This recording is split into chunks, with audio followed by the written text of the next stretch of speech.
All right, let's do an experiment. Let's go to Google and search First U.S. Naval Battle of World War II. As you can see, the first thing that pops up in the AI overview suggests that it was at the Battle of Coral Sea. So let's get a little bit more specific and search First U.S. Naval Surface Battle of World War II. As you can see, the result here suggests that it was actually at Guadalcanal. But what if I told you that Google is actually wrong on both counts and that the first U.S. naval surface battle against the Japanese in World War II wasn't at Coral Sea or Guadalcanal, or that the first strike against the Japanese wasn't at Midway or the Doolittle Raid, but was rather in the Dutch East Indies at a battle that few people have heard about?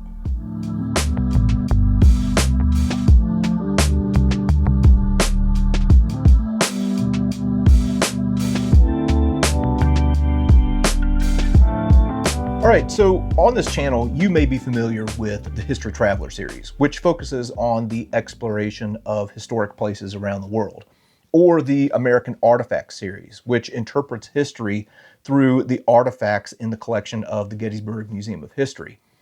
And while on both of those series, we've been able to explore all kinds of interesting history together on this channel, neither one really lends themselves well to naval history, especially the naval history connected to the Second World War. So in this video, we are going to approach things a little bit different than we do in History Traveler and American Artifact, and talk about the very first U.S. naval surface engagement of the Second World War in a battle that you've likely never heard of, the Battle of Balikpapan.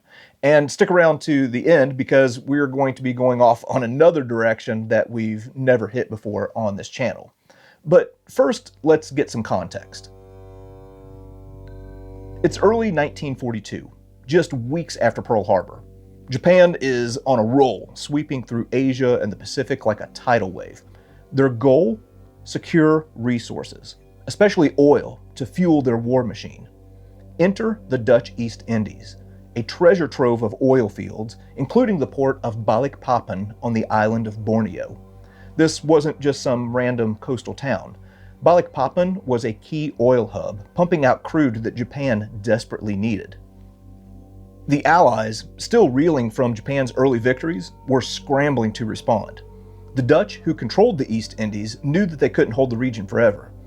Meanwhile, the United States, Britain, Australia, and the Netherlands had formed an alliance called the ABDA, short for American, British, Dutch, Australian Command.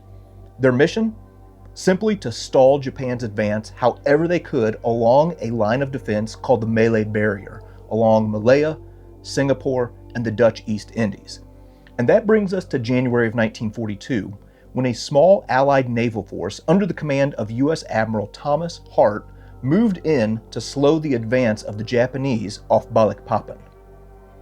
Comprising this small ABDA task force, led by U.S. Admiral Thomas Hart, were 4 American Clemson-class destroyers: the USS John D. Ford, the Pope, the Parrott, and the Paul Jones. Their target? A Japanese invasion fleet that was unloading troops and supplies to capture Balikpapan. The night of January 23rd to the 24th of 1942, in the Makassar Strait, just north of Balikpapan, would have had an eerie look to the sailors who were manning these 4 warships of Destroyer Division 59. On the coast, the port of Balikpapan had been set ablaze by Dutch opposition, who had sabotaged the oil facilities in order to prevent the Japanese from immediately utilizing it. Thunderstorms, combined with the thick black smoke of the fires, severely limited the visibility of the 16 Japanese transport ships and the assortment of escorts with them in the waters of the Makassar Strait. Guiding the 4 American destroyers through this thick haze was a burning cargo ship called the Nana Maru, which had been damaged earlier by a Dutch plane. What Admiral Hart didn't know, as he was approaching Balikpapan, was that the Dutch submarine K-18 had launched an attack of its own prior to his arrival. The submarine attack led Admiral Nishimura to send his destroyers east in pursuit, which led the anchorage wide open for Destroyer Division 59. At 0246, the Americans spotted their first targets, 2 rows of transports with an assortment of patrol ships guarding it.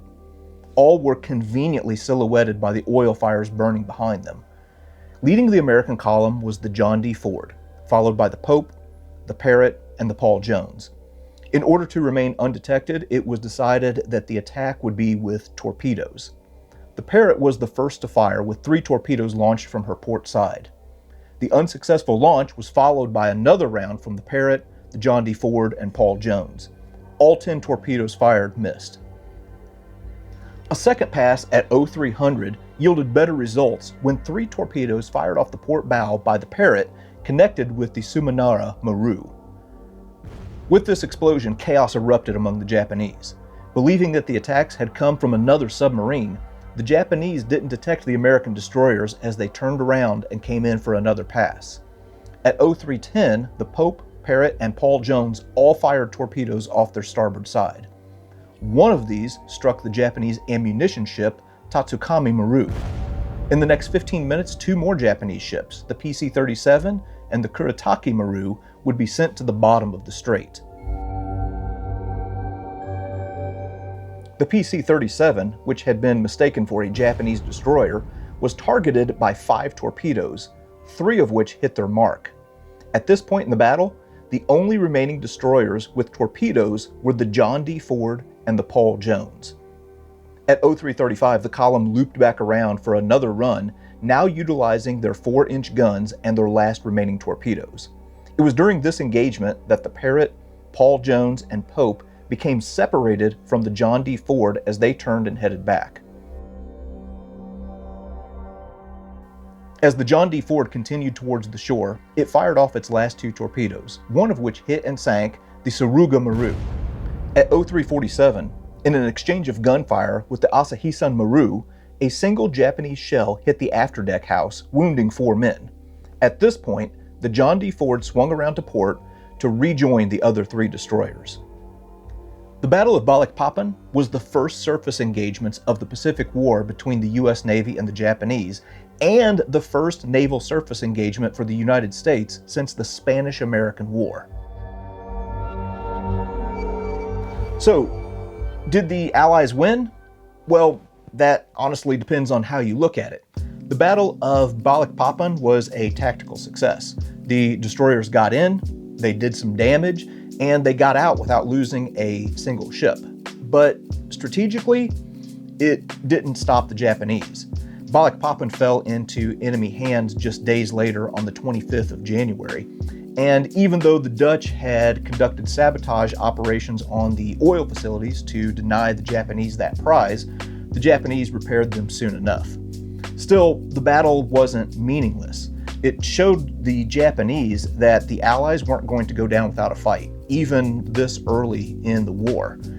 Plus, for the United States, it gave the Navy some much-needed night fighting experience, a skill that would really pay off later in places like Guadalcanal.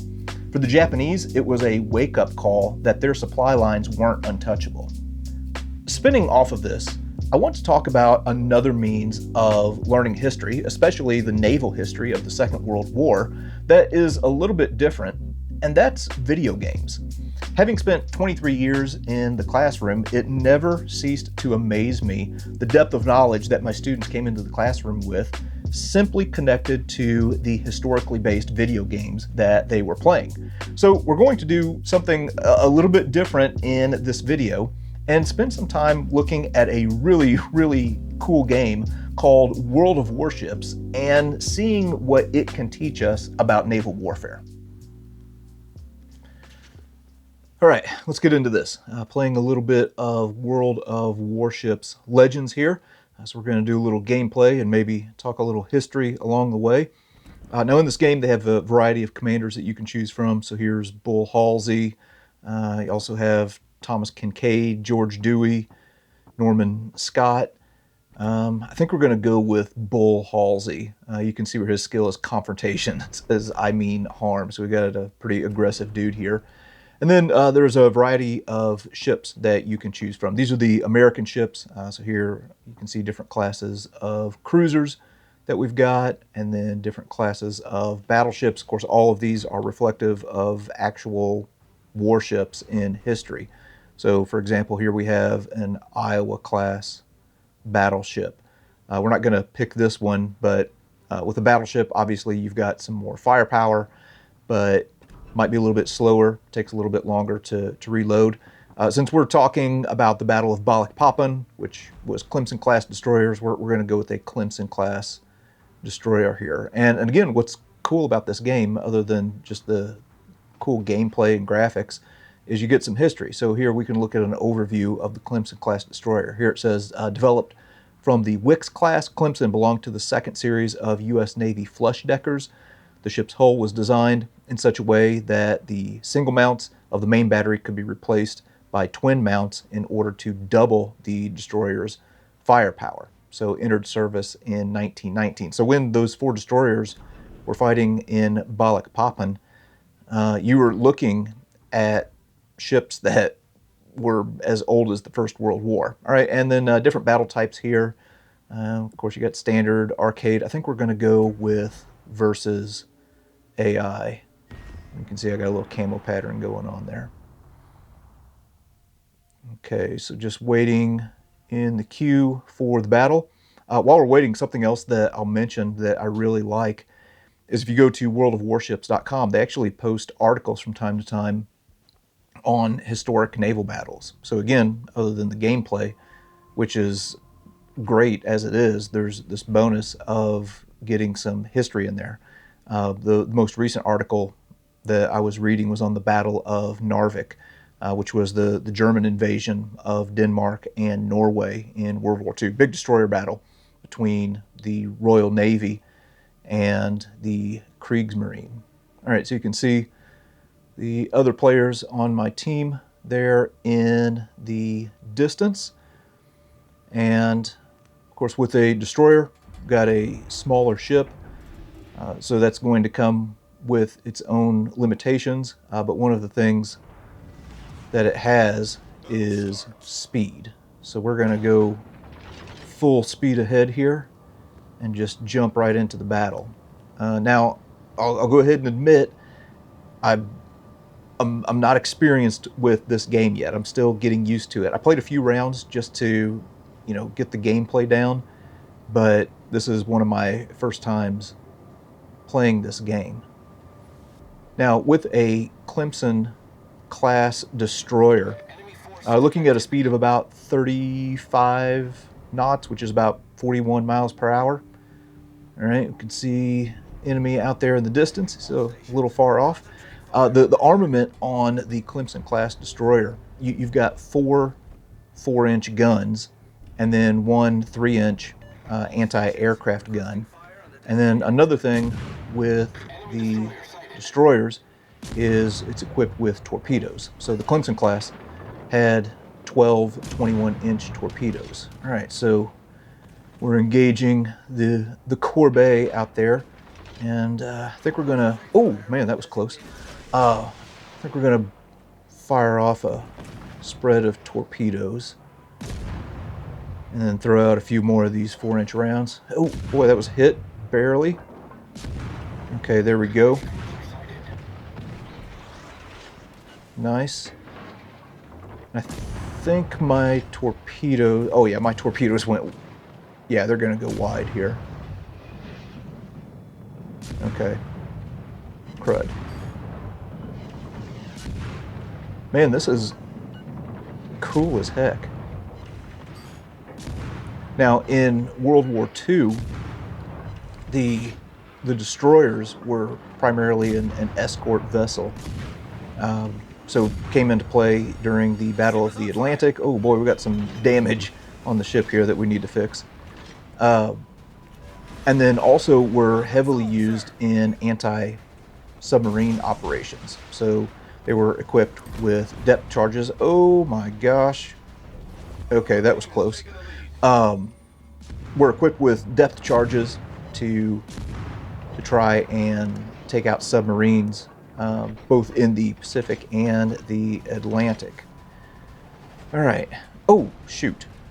All right, so yeah, obviously, again, I'm new to this game, and looks like I may have damaged my rudder there for a little bit. All right, we're gonna try another spread of torpedoes here and see if we can connect with this guy.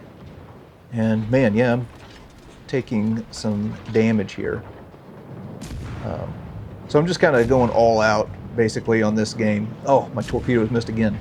Going all out on this game, just kind of getting used to the gameplay and having some fun here. I think if I were playing wisely, I would maybe try and be a little bit more stealthy, but I'm just wanting to kind of dive right in and get after it here. All right, we're going to try another spread of torpedoes. Good grief, that was at point blank range and I still missed. Good heavens, I am terrible with these things. And oh my gosh, I am really hurting. Okay, let's see if we can put this guy down. And maybe another shot or two. Got him. Sweet. All right, looks like the Allies have captured an area. All right, let's go. Oh man. I am not going to survive the end of this game, I don't think. Let's go do a little hunting and see if we can find somebody else out there. Another thing with the destroyers, you can have a smoke screen. Looks like my rudder is jammed. All right, let's take a little look around here.